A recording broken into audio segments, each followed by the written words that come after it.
આગળ વાત કરીએ તો મુંબઈ અમદાવાદને જોડતા નેશનલ હાઈવે નંબર 8 પર ભરૂચ પાસે વારંવાર ટ્રાફિકની સમસ્યાના દ્રશ્યો જોવા મળતા હતા।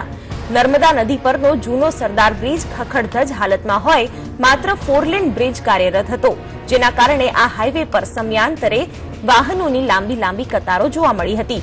જો કે આ સમસ્યાનો અંત હવે ટૂંક સમયમાં જ આવી જશે, કારણ કે છેલ્લા 3 વર્ષથી નદી પર તૈયાર થઈ રહેલા કેબલ બ્રિજની કામગીરીને અંતિમ ઓપ અપાઈ ગયો છે અને હાલ આ બ્રિજની કેપેસિટીની ચકાસણી પણ કામગીરી શરૂ કરી દેવાઈ છે।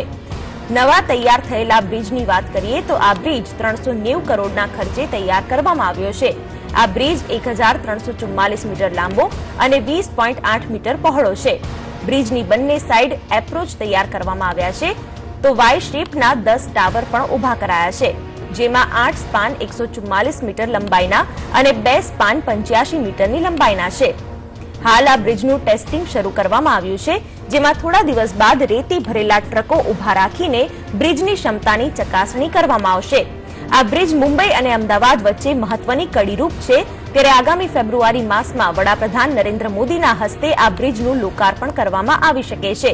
ત્યારે આ બ્રિજના લોકાર્પણ બાદ નેશનલ હાઈવે નંબર 8 પરની ટ્રાફિક સમસ્યાનો કાયમી નિવેડો આવી જશે। દેશનો સૌથી લાંબો એક્સ્ટ્રા ડોઝેડ કેબલ સ્ટે બ્રિજનું કામ લગભગ પૂર્ણ થવા આવ્યું છે। બંને સાઈડને એપ્રોચ તૈયાર છે। હાલ લોડ ટેસ્ટિંગ ચાલી રહ્યો છે અને જે 1 અઠવાડિયા સુધી ચાલશે।